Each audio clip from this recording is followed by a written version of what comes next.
9장 23절부터 28절까지의 말씀, 저와 여러분이 한 절씩 교독하고 마지막 절은 합독하도록 하겠습니다. 히브리서 9장 23절부터 28절까지의 말씀입니다.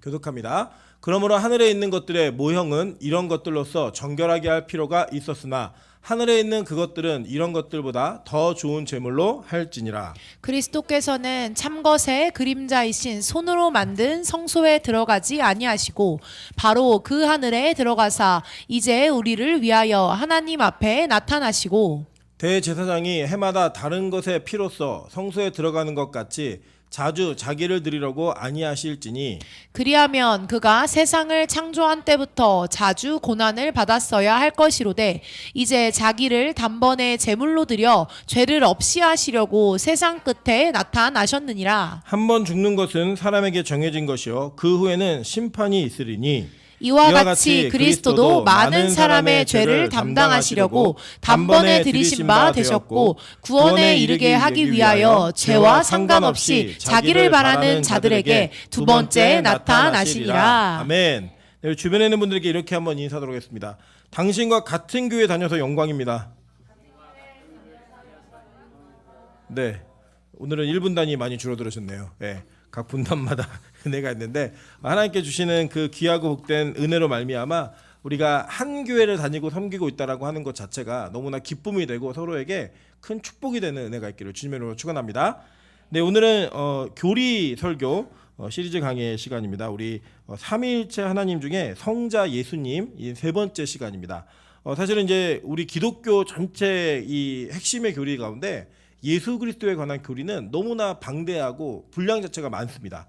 그리고 또 이 교리는 이미 초대교회 때 이렇게 고정되어진 교리이기 때문에 이 교리에 대한 이해가 다양하진 않습니다. 정해져 있습니다. 어느 정도 폭을 벗어나지 못하는 절제되어지고 규정되어진 이 에어리어가 있다라는 거, 그거는 여러분이 어느 정도로 생각하시고 이 내용을 들으시면 됩니다. 그러니까 즉 쉽게 말하면 무슨 말이냐면 교파가 많잖아요. 뭐 장로교, 감리교 막 많은데 이 많은 교파들이 이해하고 있는 예수 그리스도, 특별히 복음주의라고 불려지는 공동체성이 있는 교회들에게서는 이 예수에 대한 고백은 거의 대동소이한 이런 느낌으로 가져가시면 됩니다. 그래서 예를 들면 뭐 침례를 받아야 되느냐, 세례를 받아야 되느냐, 이거 가지고는 장로교인하고 침례교인하고 엄청 싸우거든요.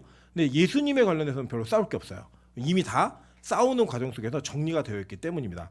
오늘 여러분이 배우시는 이 성자 예수님의 세 번째인 이 교리에 대한 내용들도 마찬가지 내용들임을 여러분 기억하시면 됩니다. 좀 쉽게 풀어가고자 여러분의 어떤 비유를 하나 말씀드리면 이런 내용이 있겠죠. 우리가 어떤 사람들을 이렇게 대할 때 그 사람이 좋은 사람이냐 나쁜 사람이냐 이렇게 얘기하는 내용들을 들어보면 가끔씩 그 어떤 사람에 대한 평가를 어떻게 해야 되는지 애매모호할 때가 있어요. 이 사람 얘기를 들어보면 이 사람은 좋은 사람인데 저 사람 얘기 들어보면 저 사람은 참 안 좋은 사람인 경우가 많습니다. 뭐 예를 들면 얼마 전에 우리 담비자매가 저한테 그런 얘기를 하더라고요. 목사님 같은 남자는 어떻게 하면 만날 수 있냐요. 예, 나 같은 남자가 어떤 남자인데 그랬더니 말을 재미있고 이렇게 예쁘고 다정다감하게 해주는 사람을 만나고 싶대요, 자기는. 그래서 제가 뭐라고 얘기했냐면 우리 아내한테 물어봐. 그러면 절대 나 같은 남자 만나지 말라고 얘기할 거야. 이 얘기를 했어요. 그 무슨 말이냐면 저희 아내가 생각하는 저와 저희 담비자매가 목사로 본 저는 전혀 다른 사람일 수 있다라는 거죠. 그 사람은 이런 여러 다양한 면들이 분명히 있습니다. 그래서 우리 때로는 그런 내용들을 여러분 자신에게도 적용해 보시면 누군가에게는 나는 굉장히 좋은 사람일 수 있는데 누군가에게는 그 사람만 생각하면 이가 갈리는 뭐 이런 사람이 수도 있는 우리의 모습이 있을 수 있겠죠, 그죠? 그것을 이제 사람이 가지고 있는 다양성이라고 이야기합니다. 그래서 이제 제가 참 재밌는 걸 발견하는데 이제 청년 사역을 많이 하다 보니까 비유들이 좀 그런 쪽으로 가는 걸 좀 이해해 주십시오. 이렇게 무뚝뚝하고 좀 나쁜 남자 스타일의 사람하고 착하고 되게 이렇게 순진하고 열정적이고 순애보적인 남자들 있잖아요. 제가 보면 그런 남자들을 사귀는 자매들의 반응이 제가 예상하고 여러분이 상상하는 것과 전혀 다른 반응들이 나타납니다. 예를 들면 이런 거예요. 좀 이렇게 무뚝뚝하고 냉정한 것 같고 뭐 차가운 막 이런 애들이 있거든요. 근데 그런 사람이 가끔씩 한번 다정다감한 모습을 보여주면 자매들이 굉장히 감동해요. 이런 사람한테 이런 면이 있었다니. 뭐 이렇게 차가운 사람인데 절대 그러지 않을 것 같은 사람이 이런 배려를 한다. 이런 느낌을 받는 경우도 있고 반대로 또 어떤 사람이 있냐면 굉장히 순애보조를 열심히 다 하는데 10번 하다가 한번 승질낼 수 있잖아요. 그러면 저놈도 똑같다고 승질낸다고 이렇게 얘기하는 경우가 참 많아서 제가 웬만하면 형제들한테 평소에 계속 잘하지 말고 잘 못하다가 한두 번 잘하라고, 그래야 여자가 감동한다고 이렇게 말하면서 노하우를 알려주곤 합니다. 그래서 우리 인간은 모두가 어떤 한 가지 면으로만 볼 수 없는 양면성이 다 존재한다는 거예요. 근데 그게 균형을 제대로 이루지 못했기 때문에 어떤 일이 벌어지냐면 10명 중에 6명이 좋다고 하는 사람은 좋은 사람이고 4명이 나쁘다고 하는 사람은 좋을 가능성이 큰 사람이에요. 반면에 10명 중에 6명이 나쁘다고 하는 사람은 4명은 좋다고 하는 사람이 있을 수 있겠지만 그 사람은 그냥 객관적 지표로 했을 때 그 사람은 나쁜 사람일 가능성이 큽니다. 근데 여러분 잘 생각해 보세요. 객관적으로 그 사람을 나쁘다, 뭐 좋다라고 얘기한 게 의미가 있을까요? 그럼 무슨 의미가 있어요? 나한테 좋은 사람이면 돼요. 그죠? 나한테 좋은 사람이면 되고 우리는 나한테 좋은 사람하고만 관계를 맺어가는 그런 성향이 있기 때문에 다른 사람이 그 사람을 어떻게 평가하는가는 사실 그렇게 중요하지 않고 저 사람은 나에게 필요한 사람인가 도움이 되는 사람인가 이 정도의 개념을 갖고 산다라는 거예요. 여러분 그런 차원에서 볼 때 우리가 기독교에서 예수 그리스도를 이해하는 그리고 하나님을 이해하고 있는 이해도가 상당히 왜곡되어지고 편향적인 성향들을 띌 때가 참 많이 있습니다. 예를 들면 이런 거예요. 기독교를 믿는 사람들 가운데 굉장히 율법적인 내용들을 굉장히 중요시하고 그것 자체가 상당히 복음 자체에 큰 영향이 있다라고 생각하는 사람들이 계세요. 이런 분들은 주로 어떤 하나님을 강조하느냐? 심판하시는 하나님, 벌 주시는 하나님, 잘못했을 때 우리를 철저하게 때리시고 훈계하시는 하나님으로 이해하는 경우가 상당히 많아요. 그리고 이제 그러다 보면은 이제 어떤 이미지가 생기게 되냐면 하나님은 항상 누군가를 혼내고 누군가를 감시하고 누군가의 죄를 들춰내고 그것으로 인하여서 우리 인생을 괴롭히시는 분이라고 하는 이해를 할 때가 많이 있습니다. 반면에 또 이런 그 반율법주의적, 그러니까 이것도 잘못된 거예요. 둘 다 잘못된 거예요. 제가 지금 드리는 설명은 어느 쪽이 옳다 그러다 아니라 둘 다 잘못된 내용입니다. 어느 반대쪽은 어떤 내용들을 얘기하냐면 예수님을 특별히 하나님을 사랑의 하나님으로만 강조하다 보니까 그 사랑의 하나님이 모든 걸 다 용서하고 모든 걸 품고 모든 걸 다 이해하고 어떤 순애보적인 사랑으로 계신 하나님으로 이해하는 경우도 있어요. 그 이런 분들에게는 뭐 죄인이고 뭐고 그런 거에도 별로 큰 의미가 없고 어떤 일이든 다 용서하고 품어야 된다라고 하는 그런 하나님을 강조할 때가 있다라는 거예요. 그래서 이 양쪽은 양극단은 어떻게 여러분 믿으시는 잘못 믿으시는 겁니다. 왜냐하면 아까 우리가 사람은 좋은 면도 있고 나쁜 면도 있다고 말씀드렸죠. 근데 이거 예수님의 하나님의 좋은 면과 나쁜 면을 이야기하는 게 아니라 하나님의 두 가지 성품, 우리가 볼 땐 모순이에요. 그 두 가지 성품이 예수 그리스도의 사역을 통해 완성되어지는 것을 우리가 알고 깨달아야 된다는 거예요. 자, 그게 뭐냐? 바로 하나님의 공의와 하나님의 사랑, 이것이 우리 앞에 현현되어지는 게 바로 예수 그리스도라고 성경으로 이렇게 설명한다는 거예요. 자, 지금부터 그 내용들을 한번 살펴보도록 하겠습니다. 그거 이제 이 인간에 대한 하나님의 사랑과 하나님의 공의가 만나는 그 중점에 누가 계시냐? 예수 그리스도가 계신 거예요. 그래서 이걸 설명하기 위해서 제가 쭉 길게 설명한 겁니다. 자, 먼저 좀 보도록 할게요. 먼저 우리 인간은요, 철저하게 타락한 존재라는 거예요. 여러분 가끔씩 제가 이런 질문 많이 받거든요. 초신자들이 많이 하는데 이순신은 구원 받았습니까? 뭐 세종대왕은 구원 받았습니까? 궁금하시죠?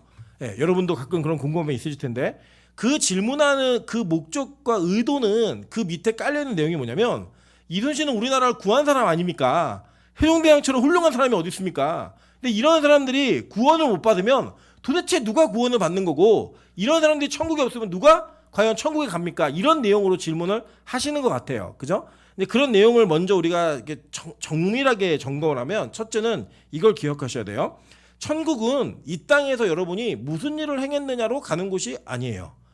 천국에서는 천국에 대한 평가와 이 땅에서의 평가는 우리가 생각하는 기준과 사뭇 다를 수 있어요. 그러니까 우리 이순신이나 세종대왕을 종교적으로 평가하면 안 돼요. 우리는 어떻게 평가해야 되죠? 역사적으로 평가하는 거예요. 그냥 그 사람에 대해서. 그리고 이 사람을 종교적으로 평가하려면 어떻게 평가해야 되느냐? 이 사람에게 진짜 믿음이 있는가 없는가로 평가하는 거예요. 여러분 지금 이 땅에 거하고 있는 저와 여러분이 천국을 뭘로 가죠? 믿음으로 가죠. 그죠? 그럼 구약에 있는 성도들도 어떻게 천국을 갔어요? 믿음으로 갔단 말이에요. 그러면 구약과 신약 사이에 존재하는 모든 인간들은 뭘로 천국과 지옥이 결정됐어요? 믿음으로 결정됐다라는 거예요. 그에게 믿음이 있느냐 없느냐 이거는 우리가 판단할 문제가 아니에요. 여러분 솔직히 까놓고 얘기해서 여러분에게 믿음이 있는지 없는지 여러분도 헷갈릴 때 많잖아요. 어느 주간은 막 믿음 있는 것 같고 어느 주간에는 난 지옥 갈 것 같고 이런 불안함이 공존하지 않으십니까? 그죠? 그 내용이 여러분 안에 공존하고 있다는 것은 남의 믿음을 평가할 수준이 된다 안 된다? 안 된다고 보시면 돼요. 그러니까 그거는 하나님께 달려있는 거라 그런 궁금함과 해답 자체가 우리에게 큰 의미를 주지 않아요. 그리고 두 번째는 뭘 점검하셔야 되냐면 모든 인간이 타락한 존재라는 그 사실을 잊으시면 안 됩니다. 그러니까 이 역사적 인물 가운데 누가 천국 가냐 지옥 가냐 이거 막 물어보는 분들은 어떤 전제가 깔려 있는 거냐면 인간은 중립적 존재로서 시작하는데 착한 일을 했느냐 나쁜 일을 했느냐 이것 가지고 결정된다라고 보시는 거예요. 성경은 그렇게 얘기 안 해요. 성경은요 모든 인간이 다 죄인으로부터의 출발선을 가지고 출발한다라는 거예요. 자, 그 원인이 어디 있느냐? 자, 창세기 3장 22절부터 24절입니다.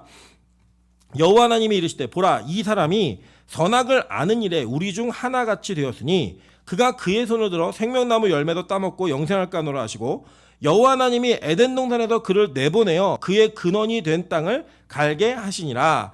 이같이 하나님이 그 사람을 쫓아내시고 에덴 동산 동쪽에 그룹들과 두루 도는 불칼을 두어 생명나무 길을 지키게 하시니라 라고 이야기해요. 자, 여기 보면 인간의 타락으로 인해서 하나님은 어떠한 고민과 걱정이 있으셨냐면 이 타락한 인간이 영원한 생명을 주는 나무 열매를 따먹고 죄된 상태에서 영원히 살까봐 하는 걱정이 있으셨어요. 그 두려움과 걱정으로 인해서 하나님은 인간을 에덴 동산으로부터 추방시켜버리셨습니다. 그러니까 에덴 동산에 추방된 이유는 선악과를 따먹었기 때문이 아니라 선악과를 따먹은 인간이 그 영생하는 나무를 따먹고 죄를 지은 상태에서 영원히 살까봐 쫓아내신 거예요. 자, 여러분, 우리 이제 종국적으로, 종말적으로 얘기하면 죄를 지은 상태에서 영원히 사는 존재들은 다 어디 가는 거예요? 지옥이에요, 지옥. 죄 지은 상태에서 해결을 못 받고 영원히 사는 존재들은 다 누구라고요? 지옥 가는 백성들이에요. 그러니까 하나님이 이들을 쫓아내셨을 때에는 아담과 하와를 쫓아내셨을 때에는 너희들 선악과 따먹었으니까 벌 주는 거야? 이게 아니었어요. 죄 지은 상태에서 영원히 사는 지옥을 갈까봐 하나님의 에덴으로부터 추방시켜버린 거예요. 이건 뭐예요? 하나님의 사랑이에요. 사랑. 자, 예를 들면 꿀이 굉장히 달고 맛있잖아요. 꿀. 근데 이 꿀이 돌되기 전에 아이가 먹으면 아이 죽을 수도 있습니다. 아이들은 돌되기 전에 아이들은 꿀을 분해할 수 있는 소화 요소가 없어요. 그 독성이 되고 죽어요. 그럼 이 꿀을 아이에게 돌되기 전에 아이에게 너 입이 좀 달았으면 좋겠다라고 먹이는 게 사랑이에요? 아니면 못 먹게 하는 게 사랑이에요? 못 먹게 하는 게 사랑이에요. 예를 들면 찬소에게는 먹일 수 있지만 찬이에게는 먹일 수 없는 음식이 있다고요. 그러면 찬이는 그 이해할까요? 못할까요? 못하죠. 그러니까 나도 오빠가 먹는 거 먹겠다고 막 울며 불며 난리를 칩니다. 그러나 부모가 그걸 줘요 안 줘요? 절대 줄 수 없어요. 주지 않는 게 사랑이라고요. 그러니까 에덴으로부터 쫓아낸 건 하나님의 심판이 아니라 뭐였어요? 사랑이었어요. 동시에 근데 뭐가 있냐면 우리가 왜 그러면 타락했다고 얘기하느냐? 선악을 아는 일이 타락했다라고 얘기하는 거예요. 그 무슨 얘기냐면 우리 인간 자체가 누군가가 좋다 싫다 이건 예쁘다 안 예쁘다 이거는 선한 거다 악한 거다라고 판단하는 기준이 시대별로 문화별로 다 달라요. 다 다릅니다. 뭐 예를 들어볼까요? 예전에 시어머니가 잔소리를 하시고 뭔가를 지적하고 혼을 내면 그것을 그냥 그대로 받아들이는 게 선이었어요. 그게 미덕이었다고요. 우리 사실 저는 여기 앉아 계신 권사님들 세대가 여성으로서는 굉장히 불행한 세대라고 생각합니다. 왜냐하면 정말 속된 표현이지만 시어머니한테는 쪽도 못 쓰던 그 며느리들이 살던 세대가 권사님들 세대거든요. 정말 시어머니가 정말로 말도 안 되는 일을 하셔도 그냥 그걸 받아서 수납해야만 했던 그런 세대가 권사님들 세대인데 이 권사님들이 딸을 키워서 시집을 보내거나 이제 아들을 키워서 며느리를 들이게 되면 요새 며느리 눈치를 보셔야 되는 세대가 됐어요. 동의가 안 되시나요? 동의를 하셔야 될 거예요. 왜냐면 요새는 며느리들한테 옛날처럼 하시면 돼요, 안 돼요? 난리 납니다. 자기 아들 이혼남 만드는 지름길입니다. 지름길. 그러니까 시어머니한테는 이게 정말 시집살이를 많이 하셨고 그리고 며느리한테는 시집살이를 못 시키는 이런 세대가 우리 권사님들 세대인 거예요. 그러니까 이게 뭐냐면 문화가 달라진 거예요. 그러니까 그때는 그게 선이었어요. 여성으로서 그냥 시어머니의 말씀에 무조건 순종하고 무조건 그걸 받아들이고 어떤 요구를 하시던 걸 드러내는 게 그게 그 효부였고 굉장히 착한 며느리 이런 기준이었다고요. 근데 지금은 절대 그렇지 않습니다. 지금 그걸 참으면 미련한 여자라고 얘기를 듣는 세대예요. 제가 그렇다는 게 아니라 이 세대가 그렇다고요. 그러니까 시대가 변했죠. 도덕윤리가 아예 변해버린 거예요. 마찬가지예요. 같은 시대를 살아도 지역별에 따라 굉장히 큰 차이를 드러내기도 합니다. 예를 들면 서양에서는 처음 보는 남자와 여자가 볼키스를 하면서 인사를 할 수가 있어요. 그 예의예요. 그냥 반가워. 처음 만나는데 당신 굉장히 괜찮은 것 같습니다 라고 인사하면서 헤어질 때 남녀가 볼에다가 이렇게 볼로 마주 비비는 게 인사법이라고요. 우리 교회 한번 해볼까요 그거를? 예, 난리가 나겠죠 그죠? 예, 빛가서 온교회 목사가 음란한 목사가 왔다. 막 오는 성도마다 계속 볼을 비비고 난리가 났다. 이런 얘기 하지 않겠어요? 같은 시대를 사는데 이쪽에서는 이게 선이고 이쪽에서는 이게 악이에요. 그러니까 여러분이 가지고 있는 윤리 도덕적 개념이 성경에서 말하고 있는 선과 악의 기준이 절대 아닙니다. 전 그거 정말 신뢰합니다. 왜냐? 시대별로 문화별로 그 기준을 정할 수가 없어요. 각자 소견에 옳은 대로 행하는 것이기 때문에. 이게 왜 이런 일이 벌어졌냐면 원래 인간은 하나님이 선하다면 다 선한 거였고 하나님이 악하다 그러면 다 악한 거였어요. 근데 그거를 인간의 기준으로 끌어내려 와가지고 내가 그걸 판단하기 시작한 거예요. 그래서 선악과를 먹으면 그렇게 된다라고 뱀이 가르쳐줬고 여자가 그걸 알았어요. 그리고 하나님도 그렇게 인정하셨습니다. 그래서 선악과를 따먹은 사람에게 뭐라고 얘기하시냐면 이 사람이 선악을 아는 일에 우리 중에 하나와 같이 되었다라고 얘기한 거예요. 하나님처럼 됐어요 진짜. 악한 마귀가 그걸 다 속였지만 전체를 다 속인 게 아니라 부분을 속인 거예요. 하나님처럼 될 거야. 근데 하나님처럼 된 부분도 있지만 그것으로 인해서 정말 죽었어요. 예, 그 동시에 그게 이루어졌다는 거예요. 그래서 모든 인간은 타락한 존재가 되었습니다. 그 증거가 여러분이 지금 입으신 옷, 여러분이 하신 화장, 뭐 이런 거 다 그래요. 저 예를 들면 제가 볼 때 우리 교회에서 그래도 잘 이렇게 패셔너블하게 옷을 입고 다닌다 그러면 우리 하은 자매가 굉장히 옷을 패셔너블하게 입고 다니는 것 같아요. 보면은 되게 옷을 잘 입는다라는 이런 이미지를 가질 수 있지만 저는 절대 그런 식의 옷을 입지 못해요. 제 취향이 아니에요. 그러니까 이게 객관적으로 그 옷차림이 저에게 선하지 않아요. 저에게는. 저의 주관과 저의 객관은 그 옷차림은 선한 옷차림이 아니에요. 근데 어떤 사람들에게는 그게 선한 옷차림인 거예요. 하은자매에게는 그게 선이에요. 하은자매에게는 한복이 선이 아니에요. 제가 한복을 입은 게 이게 선이 아닌 거예요. 각자 속에는 옳은 대로 사는 거 그게 뭐다? 선악과를 따먹은 타락한 인간의 특징이에요. 그리고 우리 여러분 지금도 여러분은 선악과를 따먹은 여러분의 스스로의 모습을 볼 수 있는 거예요. 뭐가 옳은가 그른가 판단을 하시니까. 그게 우리 인간의 모습이라는 거예요. 그래서 로마서에서는 뭐라고 얘기하느냐. 로마 3장 9절부터 12절입니다. 그러면 어떠하냐. 우리는 나으냐. 결코 아니라 유대인이나 헬라인이나 다 죄 아래에 있다고 우리가 이미 선언하였느니라. 기록된 바 의인은 하나 없나니 하나도 없으며 깨닫는 자도 없고 하나님을 찾는 자도 없고 다 치우쳐 함께 무익하게 되고 선을 행하는 자는 없나니 하나도 없도다. 이게 로마서 바울의 선언인데 이 땅의 의인이 하나도 없다는 거예요. 그러니까 우리 모든 인간은 그 상태에서 출발이에요. 그 상태에서. 우리 가끔 그런 얘기 하잖아요. 뭐 흑수저, 금수저, 다이아몬드 수저 뭐 이런 얘기하면서 출발선이 달라 이런 얘기를 하잖아요. 우리의 모든 출발선은 죄인으로부터 출발합니다. 여러분과 저와 여러분은요 죄인이에요. 죄인. 그 성경이 아주 명확하고 분명하게 선언하는 내용이라는 거예요. 근데 이 죄인된 우리가 하나님과의 언약을 맺었는데 그 언약은 지킬 수 없는 언약이었다는 게 확인되었고 최종적으로 하나님께서는 그 지키지 못하는 자들에게 이렇게 말씀하십니다. 에레미야 31장 31절부터 34절이에요. 여호와의 말씀이니라. 보라 날이 이르리니 내가 이스라엘 집과 유다 집에 새 언약을 맺으리라. 이 언약은 내가 그들의 조상들의 손을 잡고 애굽 땅에서 인도하여 내던 날에 맺은 것과 같지 아니할 것은 내가 그들의 남편이 되었어도 그들이 내 언약을 깨뜨렸음이라 라고 얘기해요. 그러니까 뭐냐면 하나님이 내가 그들을 애굽에서 이끌어내서 구원을 해가지고 언약을 맺었는데 여지껏 쭉 지켜보니까 이들은 언약을 지킨다 안 지킨다? 안 지키는 인간들이라는 거예요. 다 깨뜨리는 인간들이라는 거예요. 그러니까 우리가 언약적 관점으로는 더 이상 우리에게 소망이 있다 없다? 없다라고 하나님 편에서 선언하신 거예요. 자, 예를 들면 여러분 그런 사람도 있잖아요.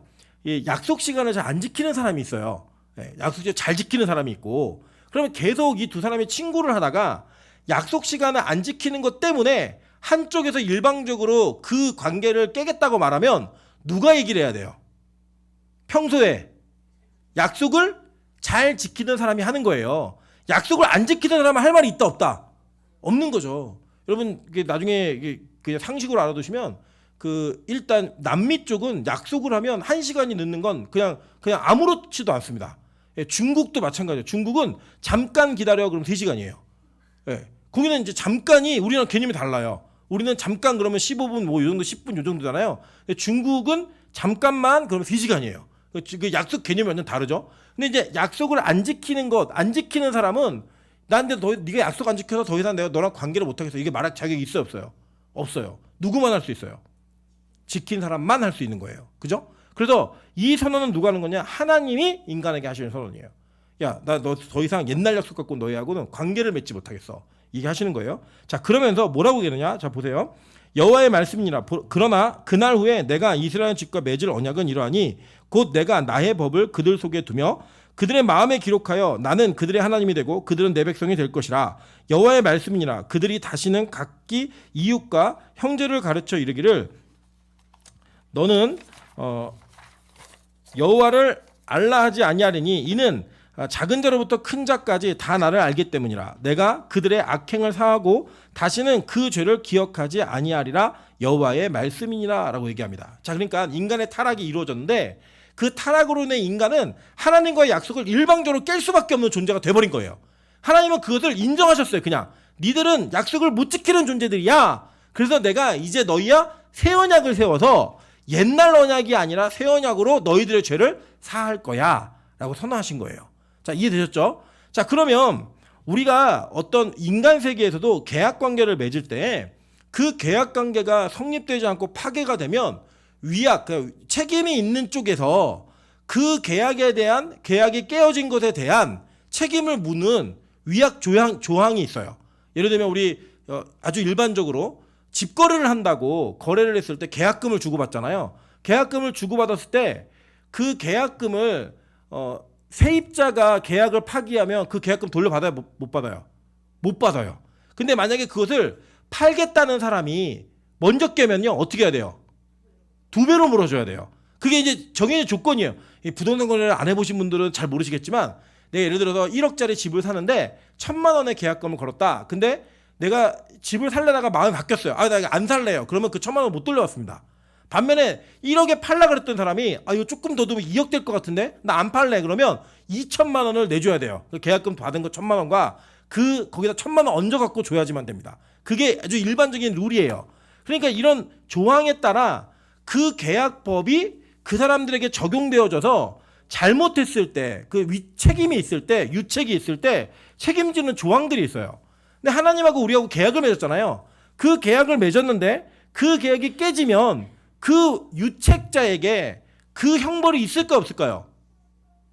예? 있겠죠. 무조건 있어요. 그거는 있는 거예요. 그 형벌이 뭐냐면 하나님께서는 이것을 하나님의 공의로 심판하시겠다라고 말씀하셨습니다. 자, 그럼 하나님이 어떤 분이신가? 하나님은 공의로우신 하나님이에요. 그래서 볼게요. 신명기 32장 1절부터 4절입니다. 하늘이여 귀를 기울이라. 내가 말하리라. 땅은 내 입에 말을 들을지어다. 내 교훈은 비처럼 내리고 내 말은 이슬처럼 맺나니 연한 풀 위에 가는 비 바는 비 같고 채소 위에 단비 같도다. 내가 여호와의 이름을 전파하리니 너희는 우리 하나님께 위엄을 돌릴지어다. 그는 반석이시니 그가 하시는 일이 완전하고 그의 모든 길이 정의롭고 진실하고 거짓이 없으신 하나님이시니 공의로우시고 바르시도다 라고 이야기했어요. 자, 데살로니가후서 1장 5절부터 9절 한번 볼게요.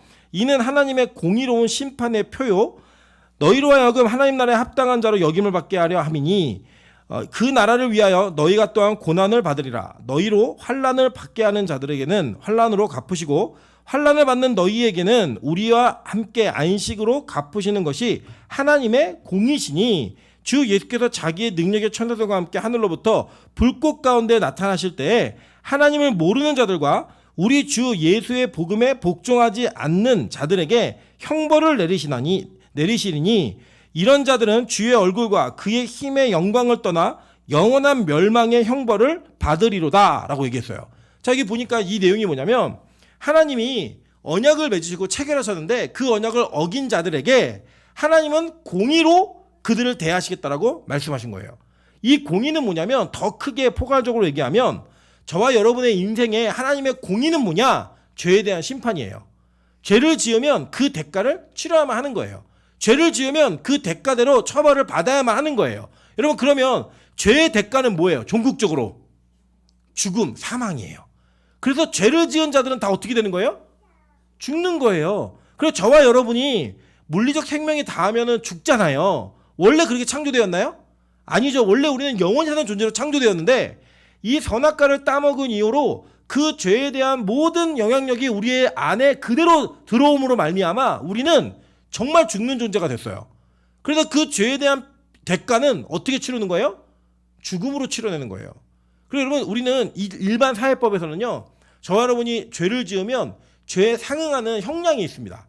예를 들어서 사람을 때린 것과 사람을 죽인 것에 대한 형량은 달라요.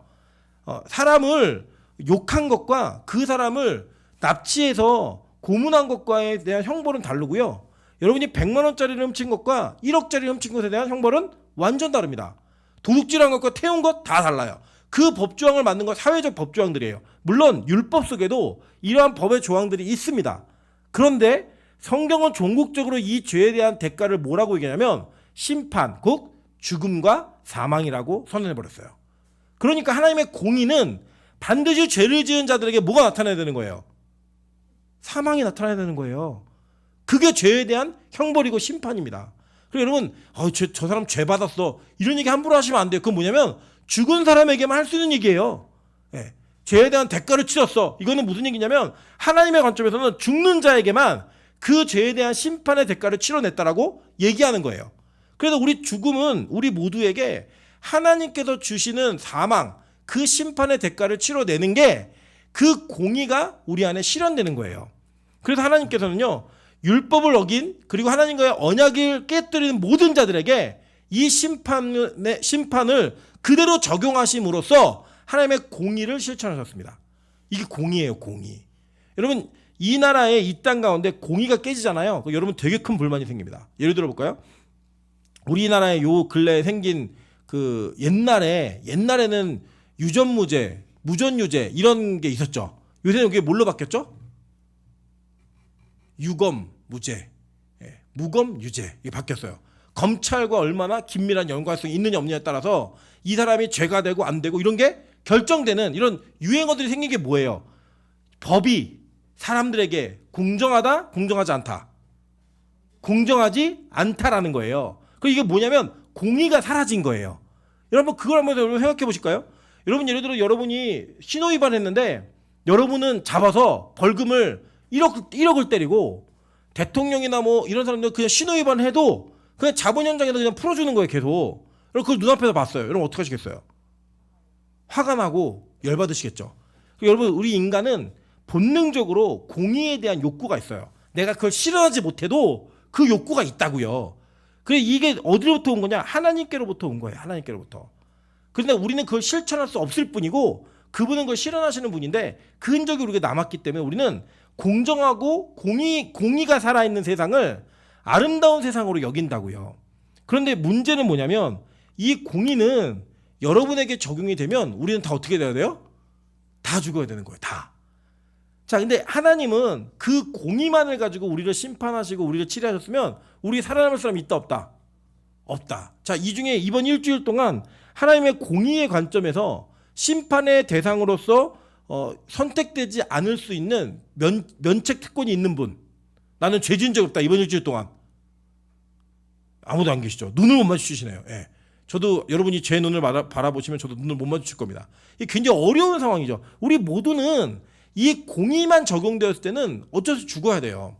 그런데 이 공의는 하나님이 말씀하신 거기 때문에 이것이 안 지켜지면 돼야 안 돼요.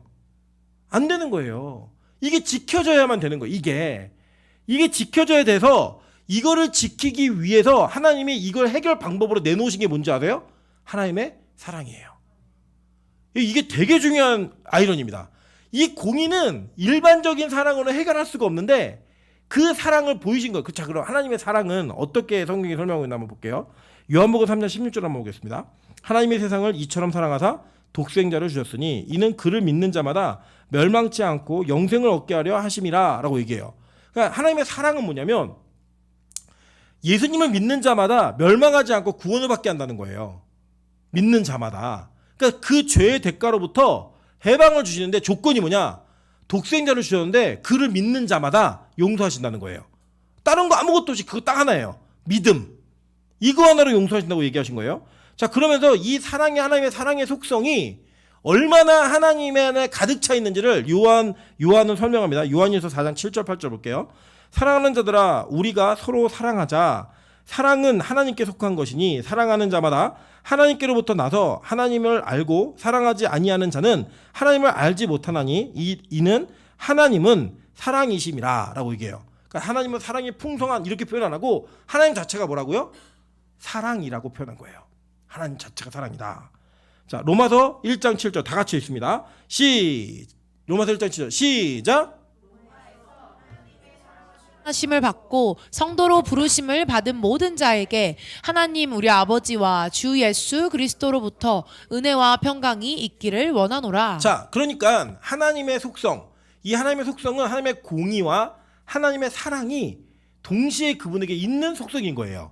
그리고 아까 우리 인간은 좋은 면과 나쁜 면이 있지만 이 하나님의 사랑과 하나님의 공의는 완벽한 균형을 이루고 하나님 안에 존재하시는 공존하는 속성이에요.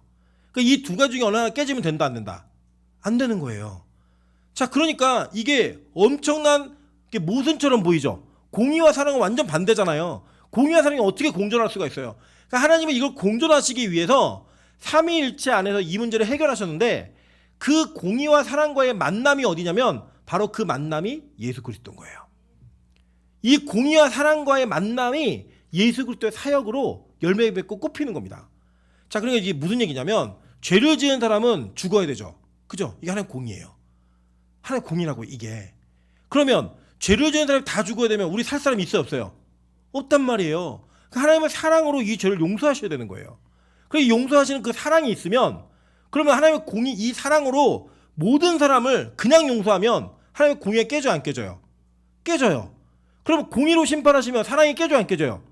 깨지는 거예요. 그러니까 이 두 가지를 공존하게 만들기 위해서 하나님의 고안, 하나님께서 고안하신 그 디자인, 이게 뭐냐면 바로 예수 그리스도가 이 땅에 오셔서 하나님 공의의 심판을 몸으로 받아내시는 거예요. 그게 뭐냐? 바로 십자가예요. 그리고 그 십자가에 흘린 피로 말미암아 그 속죄함을 얻어서 예수를 믿는 모든 자들에게 값없이 구원을 허락하시는 게 하나님의 사랑이에요. 그러니까 이 두 가지는 하나님의 사랑과 하나님의 공의는 다 하나님인데 그 하나님의 속성인데 그 속성이 깨어지지 않고 균형을 이루려면 반드시 예수는 이 땅에서 십자가에 달려 돌아가셔야 되는 거예요. 그래서 하나님은 자기가 세운 원칙을 절대 깨지 않으십니다. 하나님은 자기 스스로 세우신 원칙과 자기가 세우는 율법의 그 규율을 철저하게 지키셨어요. 그래서 하나님께서 그 사랑과 공의가 만나는 장면을 뭐로 설명하시냐면 이 대제사장이 온 이스라엘 백성의 죄를 지고 속죄일날, 대속죄일날 죄를 사하는 방식으로 이야기하시는 거예요. 자, 잘 들으세요. 구약에 하나님께 죄를 지은 자들이 용서받는 방법이 뭐냐면 십자가의 은혜가 아니라 그때는 그 십자가의 은혜가 구약적으로 환원이 되면 뭐가 되냐면 제사가 되는 거예요. 근데 이 제사는 반드시 뭐가 있어야 돼요? 피 흘림이 있어야 되는 거예요. 피 흘림이. 한번 계속 볼게요. 자, 히브리서 9장 7절부터 15절 그리고 22절입니다. 여러분 잘 따라오세요. 이 히브리서가 진짜 깊어요. 왜 그러냐면 히브리서 기자는 구약을 신약으로 해석한 사람이에요. 구약 자체를. 그래서 이 구약적 내용을 잘 이해를 하고 이 히브리서를 읽으면요 진짜 은혜가 됩니다. 한번 볼게요. 자, 오직 둘째 장막은 이 둘째 장막이 어디냐면 지성소예요. 지성소. 이 지성소는 대제사장이 홀로 1년에 한 번 들어가되 자기와 백성의 허물을 위하여 드리는 피 없이는 아니하나니 성령이 이로써 보이신 것은 첫 장막이 서 있을 동안에는 성소에 들어가는 길이 아직 나타나지 아니한 것이라. 이 장막은 현재까지 비우니 이에 따라 드리는 예물과 제사는 섬기는 자를 그 양심상 온전하게 할 수 없나니 이런 것은 먹고 마시는 것과 여러 가지 씻는 것과 함께 육체의 예법일 뿐이며 개혁할 때까지 맡겨둔 것이니라 라고 얘기합니다. 자, 보세요. 집중. 자, 이 대속죄일 날은 뭐 하냐면 대제사장이 모든 옷을 다 벗고 세마포, 흰 세마포만 입고 이 대제사장이 이스라엘 공동체 전체 죄를 다 지고 이 지성소로 들어갑니다. 근데 이 지성소 들어갈 때 그가 그 잡은 아사셀 염소를 한 마리는 내보내고 한 마리 잡아가지고 그 잡은 염소의 피를 가지고 들어가서 이 속죄소 위에 뿌렸어요. 그 속죄소는 뭐냐면 속죄소 안에는 세 가지가 들어있었죠. 뭐가 들어있었어요? 만나 항아리, 모세의 쌍난 지팡이, 아론의 쌍난 지팡이, 십계명, 이게 있었다고요. 다 이게 율법이에요. 율법을 상징하는 상징물들이에요. 그러니까 그 율법에 의하면 우리 죽어요, 안 죽어요? 죽을 수밖에 없어요. 그래서 그 위를 피로 덮는 거예요. 덮어서 그 법궤 자체가 어떻게 디자인되어 있냐면 이 그룹이 그 안에 있는 내용물을 보는 형태로 딱 이렇게 있는 거예요. 예를 들어 이걸 보면 이 안에 있는 그 십계명, 만나 항아리, 아론의 쌍난 지팡이 이걸 보면 이걸 보고 나서 우리를 보면 우리는 어떻게 돼야 돼요? 죽어야 되는 거예요. 그래서 그 속죄소 뚜껑 위에다가 피를 뿌려가지고 이 모든 거를 없는 것처럼 여기는 거예요. 그게 이제 대속죄일 날 대제사장이 홀로 1년에 한 번 들어가는 예식행위였어요. 전체는 제가 요약해서 말씀드린 거예요. 시간 관계상. 자, 그런데 이것은 모든 사람을 계속 깨끗하게 못한다는 거예요. 심지어는 그 대제사장조차 자기 양심에 걸리는 문제가 있을 수 있다는 거예요. 그래서 이거는 반복적으로 드리는 건데, 그래서 이 장막 이거는 개혁이 될 때까지, 즉 예수가 이것을 완성하실 때까지 모형으로 우리에게 맡겨두신 거라는 거예요. 그게 얘기하는 거예요. 자, 근데 그 뒤에 볼게요. 그리스도께서는 장래 좋은 일에 대제사장으로 오사 손으로 짓지 아니한 것 곧 이 창조에 속하지 아니한 더 크고 온전한 장막으로 말미암아 염소와 송아지의 피로 하지 아니하고 오직 누구 피로? 자기 피로 영원한 속죄를 이루사 단번에 성소에 들어가셨느니라. 염소와 황소의 피와 및 암송아지의 죄를 부정한 자에게 뿌려 그 육체를 정결하게 하여 거룩하게 하거든 하물며 영원하신 성령으로 말미암아 흠없는 자기를 하나님께 드린 그리스도의 피가 어찌 너희 양심을 죽은 행실에서 깨끗하게 하고 살아계신 하나님을 섬기게 하지 못하겠느냐라고 질문하는 거예요. 즉 뭐냐면 구약에는 짐승의 피를 가지고도 그 사람들의 육체의 부정함을 깨끗하게 만들었는데 신약의 예수 그리스도의 그 영원한 보혈이 왜 너희들의 양심을 깨끗하게 하지 못하겠니? 라고 반문하는 거예요. 그리고 그 이 제사는 단번에 드린 제사야. 그 이 제사는 그냥 이 땅에 있는 성막으로 들어가는 그 정도의 개념이 아니라 하늘의 것. 이 성막은 모형이라는 거예요. 어느 것의 모형이에요? 천국의 모형이라는 거예요. 그 천국으로 바로 들어갈 수 있게 만드는 그 보혈의 능력이 왜 너희를 깨끗하게 못하겠니? 얘기해 주는 거예요. 즉, 이 예수 그리스도의 죽으심으로 말미암아 우리에게 뭐가 열린 거냐면 그 공의가 하나님의 공의가 실현됐어요. 죽음으로 피값을 치른 거예요. 죄의 대가를. 그리고 그 치른 그 피의 그 사심이 우리를 사낸 거예요. 우리를 건져낸 거예요. 우리를 깨끗하게 만듦으로 말미암아 우리가 영원한 나라에 들어갈 수 있는 길을 열어버리는 그 사랑이 실천되는 거예요. 이 성자에게는 공의와 사랑의 만남이 이루어지는 그 영광이 나타나는 거예요. 그 신비가. 그걸 계속 설명하는 겁니다. 그걸 계속 볼게요. 이로 말미암아 그녀는 새 언약의 중보자시니. 자, 아까 에레미야에서 뭐라고 얘기했어요? 옛날 언약으로는 니들 다 죽어야 돼. 그래서 내가 이제는 새 언약을 맺을 거니까 그 새 언약이 너희들에게 마음판에 새겨지고 너희들을 완전히 죄로부터 깨끗하게 만들 거야. 이겠잖아요. 그 새 언약의 중보자이신 예수가 그 일을 이루셨다는 거예요. 이는 첫 언약 때 범한 죄에서 속량하려고 주구사 부르심을 입은 자로 하여금 영원한 기업의 약속을 얻게 하려 하심이라 라고 얘기합니다. 22절 다 같이 읽습니다. 자, 시작. 자, 22절 히브리서 9장 22절 멈췄대요.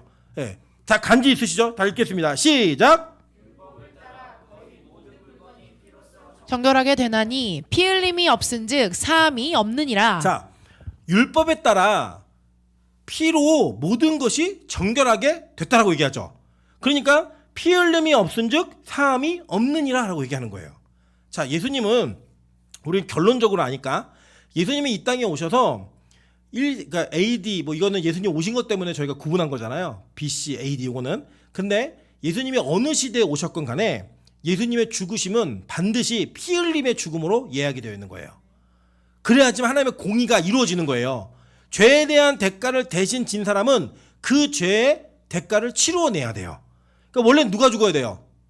우리가 죽어야 되는데 우리가 죽을 그 죽음을 예수님이 대신 치루어내신 거예요. 근데 그 죽음으로써 끝나는 게 아니라 그 죽음은 뭘 흘려야지만 완성되는 거예요? 피를 흘려야지만 완성되는 거예요. 그럼 만약에 예수님이 지금 이 시기에 만약 오셨다.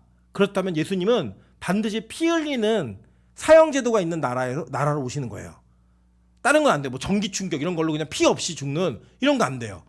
교수형 이런 걸로 안 되고 무조건 피 흘림이 있는 그런 그러니까 사형제도가 있는 그렇게 제물이 될 수 있을 그런 시기로 그런 죄악의 형벌이 있는 나라로 오시는 거예요. 그렇게 택한 게 바로 AD 1년 BC 33년에 AD 33년에 이스라엘 땅에 예수 그리스도가 유월절 어린 양 그 유월절에 십자가에 달려 돌아가심으로 말미암아 그 피를 흘리신 거예요.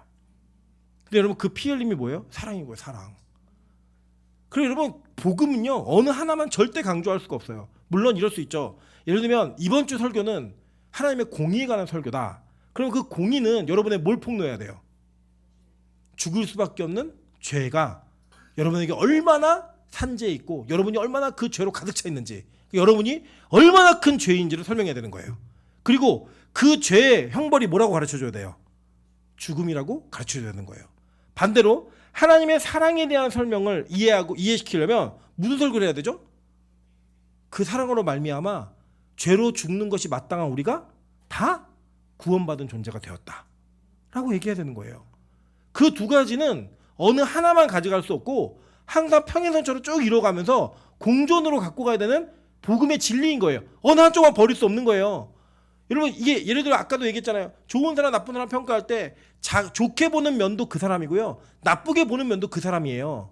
그걸 분리해서 볼 수 없다고요. 그냥 우리는 좋은 것들로 나쁜 걸 덮어가며 사는 거예요. 그런 것처럼 이 예수 그리스도에게는 그런 형태의 불균형은 없지만 완전하게 그 하나님의 공의와 사랑이 공존되어서 만남이 이루어진 게 바로 예수 그리스도의 사역이라고요. 그 사역이 있기 때문에 예수님은 이 땅에 어떻게 오시는 분이에요? 뭐로 오시는 분이에요? 죽으시러 왔다가 죽으셨어요. 그죠? 올라가셨죠? 다시 오실 때 어떻게 오세요? 네? 심판주로 오세요. 심판주로 오세요. 예수가 이 땅에 오실 때 너희 모두를 사랑해 이렇게 오시지 않아요. 우리 믿는 자들은 그런 사랑 안에서 구원받는 존재가 됩니다. 반면에 예수를 믿지 않는 자들에게는 무슨 주로 오시는 거예요? 심판주로 오시는 거예요. 여러분 한번 상상해 볼게요. 여러분이 예를 들어 길을 가다가 동네 깡패를 만나서 시비가 붙었어요. 여러분은 그냥 원래 사팔인데 날 째려봤다고 그 깡패들이 날 때려요. 막 여러분 위협하고 막 칼을 꺼내고 막 난리가 났어요. 근데 여러분 저쪽에서 우리가 그런 위협을 당하고 있는데 저쪽에서 경찰 부대가 오는 거예요. 경찰 부대가. 그러면 여러분이 지금 위협당하고 있는 상황에서는 그 경찰들은 뭐예요? 구원자예요.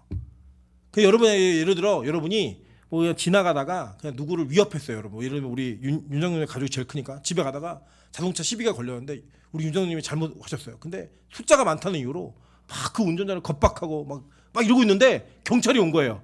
그리고 경찰은 누구예요? 심판자로 오는 거예요.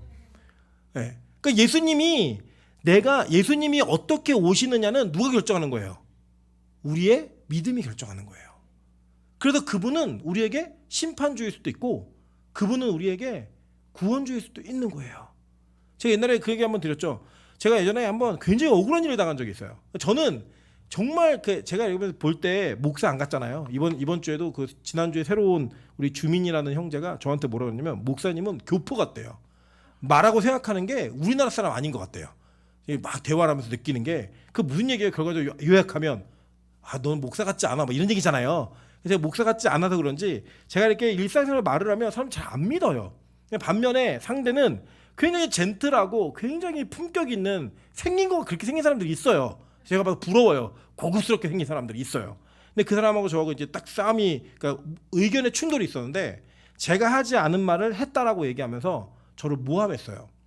그래서 너무 억울한 게 사람들이 저를 안 믿어요. 그 사람 말을 믿는 거예요. 너무 억울한 거예요. 너무. 너무 힘들고 너무 억울한 거예요.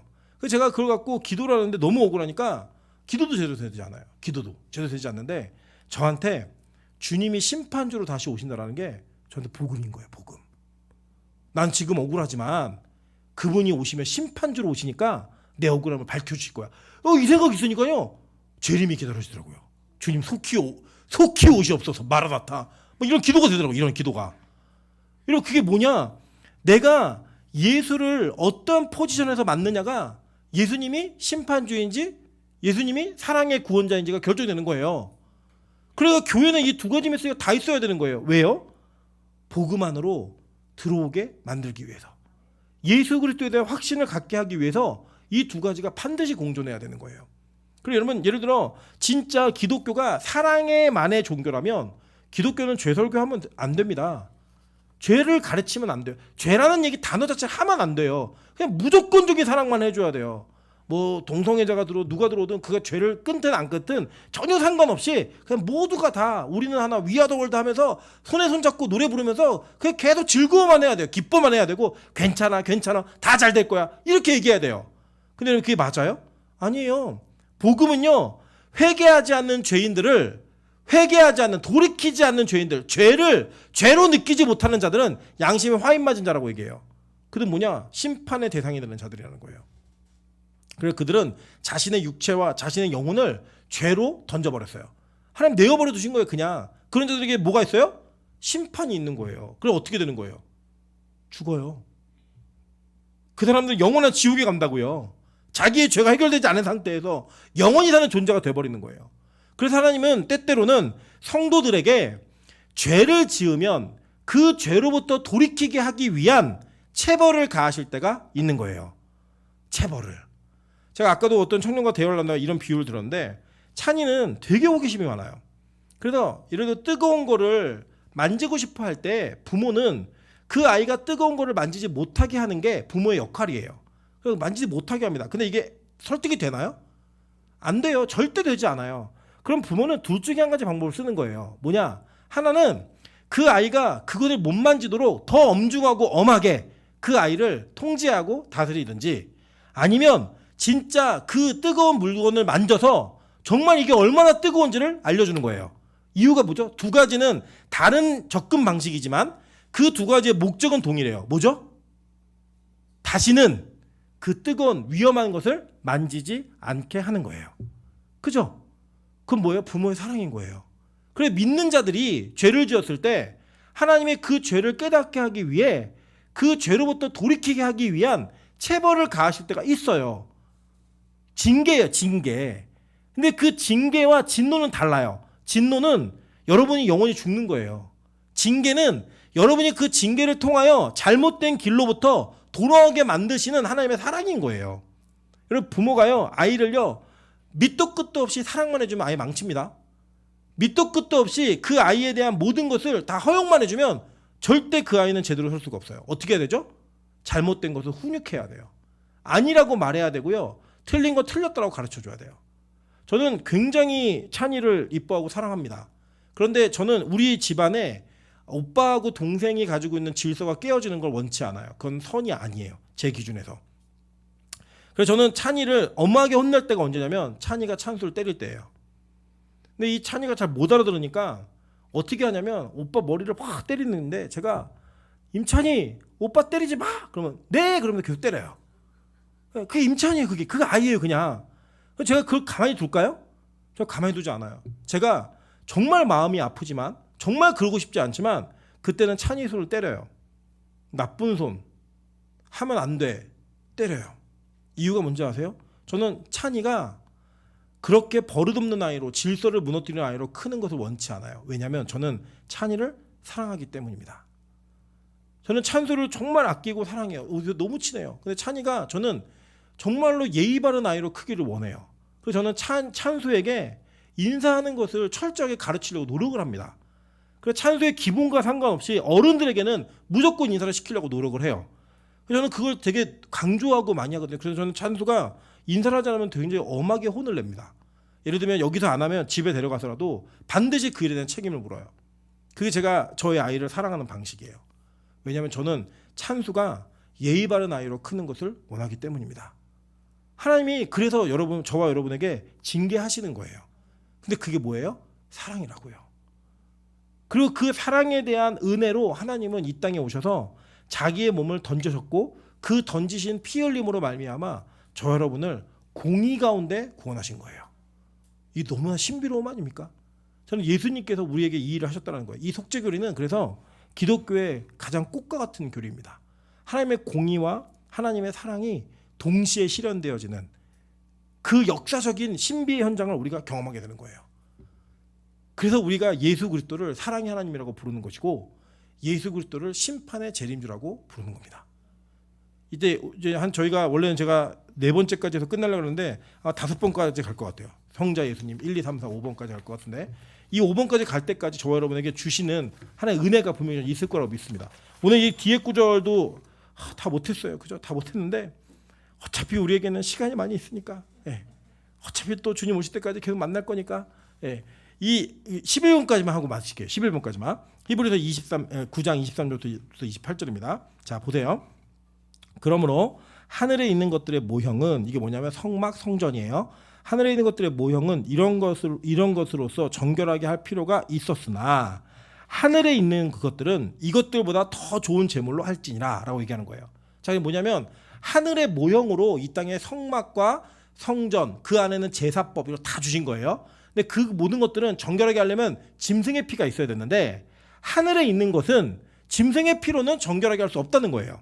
그래서 더 좋은 것으로 해야 되는 거예요. 더 좋은 제물로. 그래서 보세요. 그리스도께서는 참것에 그림자인 손으로 만든 성소에 들어가지 아니하시고 그게 무슨 말이냐면 그리스도가 성전의 사역을 위해서 들어가는 게 아니시라는 거예요. 성막을 위해서 들어가신 게 아니시라는 거예요. 그럼 그 뒤에 뭐냐? 바로 그 하늘에 들어가사 이제 우리를 위하여 하나님 앞에 나타나시고 대제사장이 해마다 다른 것의 피로써 성소에 들어가는 것 같이 자주 자기를 드리려고 아니하실지니 그리하면 그가 세상을 창조한 때부터 자주 고난을 받았어야 할 것이로되 이렇게 얘기하는 거예요. 자, 이게 무슨 말이냐면 이 세상에서 드려지는 동물의 제사나 그들의 피는 유효기간이 있다는 거예요. 유효기간. 그냥 끝나는 게 아니라 일회용이라는 거예요. 일회용. 근데 그리스도는 그렇지 않다는 거예요. 만약에 그리스도가 일회용이었다면 그리스도의 십자가는 한 번만 있을 게 아니라 창세 이후로 계속 반복돼야 되는 거예요. 주기적으로. 예를 들어 그 십자가 보혈의 유효기간이 1년이다 그러면 1년마다 십자가를 달려 돌아가셔야 되는 거고 10년이다 그러면 10년마다 돌아가셔야 된다는 거예요.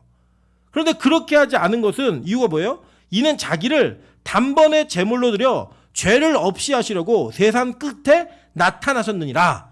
그래서 예수 그리스도가 이 땅에 오신 이유를 종말이라고 얘기하는 거예요. 끝에 나타나셔서 그 모든 것들을 그 예수의 피로 말미암아 한 번에 해결하신 거예요. 한 번에.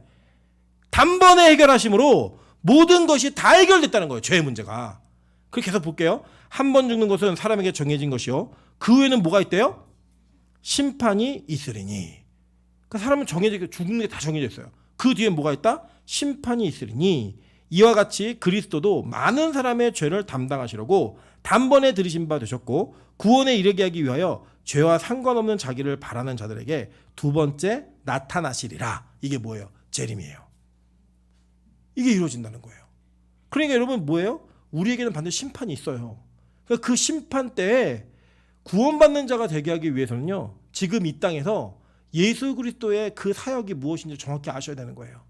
내가 그분을 믿었기 때문에 내가 그분을 붙들었기 때문에 공의로서는 죽어야 되는 내가 사랑의 은혜로 사는 자가 되었구나. 그리고 그 사역이 포개져 있는 그 사역이 쭉 모아져 깔때기처럼 탁 모아져 있는 예수 그리스도로 말미암아 내가 구원받는 존재가 되는구나. 이 확신이 여러분은 있으셔야 되는 거예요. 그러니까 다른 곳으로는 구원의 소망이 있어요, 없어요? 없는 거예요. 예수님만이 일을 하실 수 있는 거예요. 하나님의 공의도 이루어져야 되고 사랑도 이루어져야 되니까. 그리고 여러분 이 땅에서요 어느 한쪽만 말하는 사람은 거짓 선지자입니다. 어느 한쪽만 증거하는 복음은 잘못된 복음입니다. 모자른 복음이 아니고요 잘못된 복음입니다. 이 복음은 두 가지가 다 있어야 돼요. 그래서 교회는 죄에 대한 설교를 멈출 수가 없는 것입니다. 동시에 교회는 죄로부터의 구원의 메시지를 그 소망을 멈출 수가 없는 것입니다. 그래서 이 강단은 그 두 가지가 항상 공존하여 흘러나와야 돼요.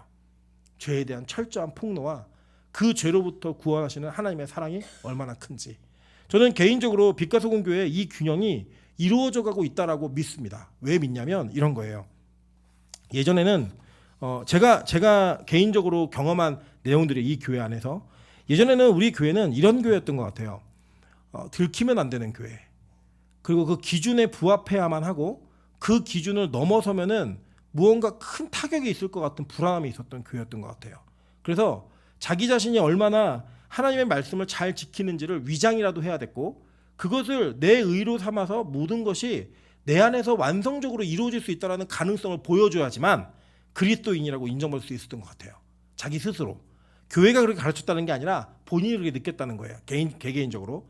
근데 이제는 정말 제가 이런 죄를 지어? 라고 의심할 만한 그런 죄악의 문제를 서슴없이 말하고 고백하기 시작하는 교회가 되었습니다. 저는 그게 너무 감사해요. 이유가 뭔지 아세요? 이 사람들이 자기 스스로 죄인임을 인정하며 그 죄를 고백하고 토설할 때 용서해 주시는 예수 그리스도를 믿기 시작한 거예요. 여러분, 우리 안에 어떤 확신이 있냐면요, 어떤 사람이 용서해 주겠다는 확신이 있으면 그 용서를 해줄 사람에게 내가 한 잘못을 얘기할 수 있는 용기가 생겨요. 근데 용서해 줄 것 같지 않은 사람에게는요 절대 그 말을 할 수가 없어요. 그래서 여러분 뭔지 알잖아요. 우리 남편이, 우리 아내가 요 문제는 화를 내는 문제가 있어요. 요 문제만 건드리면 폭발하는 문제가 있어요. 그런 문제가 생기면 말하기 쉬워, 어려워요? 어렵잖아요. 그죠? 근데 여러분의 죄를 얘기한다는 건 그 죄를 용서하시는 예수 그리스도가 여러분 안에 소망으로 다가오기 시작했다는 거예요. 저는 이 교회가 그런 교회 되길 소망합니다. 이 교회가 자신의 의를 자랑하는 교회가 아니라 나의 죄악을 용서하신 예수를 자랑하는 교회가 될 수 있기를 주님의 이름으로 축원합니다. 같이 한번 찬양으로 기도하며 나아가도록 하겠습니다. 우리 그 사랑이라는 찬양이 있습니다. 그 사랑은 이제 그 사랑이라는 찬양의 가사를 보면요, 그 사랑, 날 위해 죽으신, 날 위해 다시 사신 예수 그리스도, 죽음도 생명도 천사도 하늘의 어떤 것에도 끊을 수 없는 영원한 그 사랑 예수예요. 왜 죽으셔야 되는가? 그 죽으심은 공의 때문에 반드시 이루어져야 됐던 거예요. 그것을 이루신 그 예수 그리스도를 찬양하면서 하나님, 내가 그 사랑 안에 거하는, 그 사랑을 느낄 수 있는 성도 될 수 있게 도와달라고 우리 기도하는 마음으로 찬양하며 나아가도록 하겠습니다. 아버지 사랑 내가 노래해, 아버지 사랑 내가 노래해, 아버지 은혜 내가 노래해, 그 사랑 변함없으신, 거짓 없으신, 성실하신 그 사랑, 상한 갈 때 꺾지 않으시는, 꺼져가는 등불 끄지 않는 그 사랑, 변함없으신, 거짓 없으신, 성실하신 그 사랑, 사랑,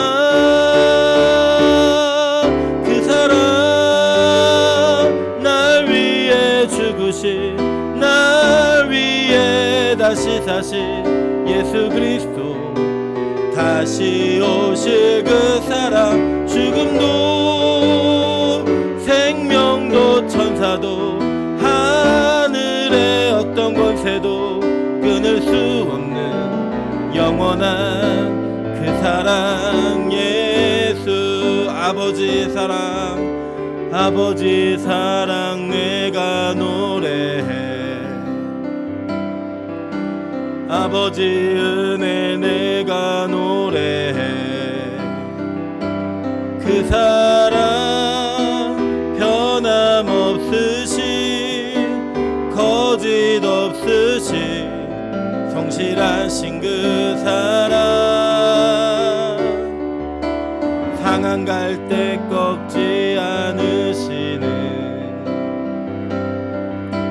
꺼져가는 등불 끄지 않는 그 사랑,